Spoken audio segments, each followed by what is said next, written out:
इस वीडियो में बात रूस और यूक्रेन की। रूस बॉर्डर पर तैनात होंगे 64 यानी 64 F-35 जेट। यूक्रेन के ड्रोन हमले में सुखोई, मिग और S-400 हुए हैं तबाह। यानी कि रूस यूक्रेन युद्ध नए खतरनाक मोड़ पर पहुंच गया है। नमस्कार, आप देख रहे हैं न्यूज़ 18 का डिजिटल प्लेटफॉर्म। मैं हूं आपके साथ श्रुति श्रीवास्तव। जैसा मैंने अपने इंट्रोडक्शन में बताया कि रूस यूक्रेन युद्ध नए खतरनाक मोड़ पर पहुंच गया है। फिनलैंड ने रूस की सीमा के पास अमेरिकी F-35 स्टील्थ फाइटर जेट तैनात करने की तैयारी शुरू कर दी है। तो चलिए विस्तार से बताते हैं सब कुछ आपको। दरअसल रूस यूक्रेन युद्ध एक नए और ज्यादा खतरनाक मोड़ पर पहुंचता दिख रहा है।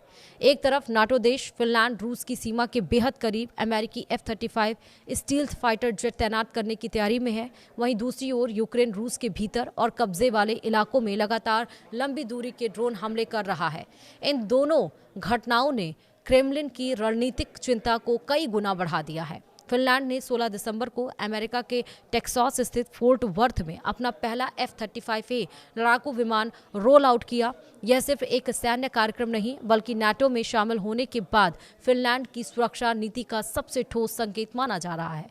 वहीं 2021 में चुनी गई इस डील के तहत फिनलैंड को कुल 64 यानी कि 64 F-35 विमान मिलेगा, जिसकी लागत करीब 9.6 अरब डॉलर है। यह रूस की खोपड़ी पर सीधे तैनात होंगे। पहला विमान 2026 में औपचारिक रूप से डिलीवर होगा। इससे पहले अमेरिकी एबिंग एयरफोर्स बेस में पायलट और तकनीकी स्टाफ की ट्रेनिंग होगी। इसके बाद ये विमान फिनलैंड पहुंचेंगे। फिनलैंड और रूस के बीच 1340 किलोमीटर लंबी सीधी सीमा है। फिनिश अधिकारियों का साफ कहना है कि F-35 की स्टिल्थ क्षमता, एडवांस सेंसर और नेटवर्क वॉरफेयर सिस्टम रूस जैसे पड़ोसी के खिलाफ निर्णायक भूमिका निभाएंगे। फिनलैंड के रक्षा मंत्री एंटी हैक्कानेन ने इसे नाटो के उत्तरी मोर्चे की सुरक्षा के लिए अहम बताया है।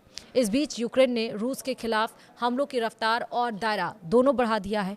यूक्रेनी सेना ने दावा किया है कि उसके ड्रोन ने कैस्पियन सागर में रूस के फिलानोवस्की तेल क्षेत्र में स्थित एक ऑयल रिंग को निशाना बनाया। यह हमला यूक्रेन की सीमा से 700 किलोमीटर से ज्यादा दूर किया गया है। इसी हमले में रूसी गश्ती जहाज ओखोतनिक को भी निशाना बनाया गया है।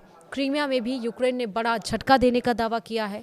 यूक्रेन की सुरक्षा एजेंसी SBU के अनुसार बेलबेक एयरफील्ड पर ड्रोन हमले में 2 रूसी Su-27 फाइटर जेट नष्ट कर दिए गए हैं। इनमें से एक विमान पूरी तरह हथियारों से लैस था और उड़ान के लिए तैयार था। इसके साथ ही एयरफील्ड का कंट्रोल टावर भी क्षतिग्रस्त हुआ है। 2 दिन पहले इसी एयरबेस पर MiG-31 और S-400 एयर डिफेंस सिस्टम और रडार को भी निशाना बनाया जा चुका है।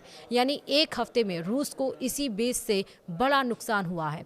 वहीं जमीनी मोर्चे पर रूस ने यूक्रेन के ओडेसा क्षेत्र में दबाव बढ़ा दिया है। रूसी हमलों में दिनेस्टर नदी पर स्थित एक अहम पुल को कई बार निशाना बनाया गया, जिससे पश्चिमी सीमा की ओर जाने वाला प्रमुख सप्लाई रूट बंद हो गया है।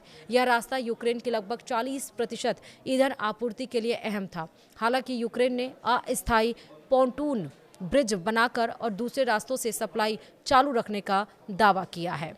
वहीं उन दोनों के बीच तनाव बढ़ता हुआ साफ तौर पर दिखाई पड़ रहा है।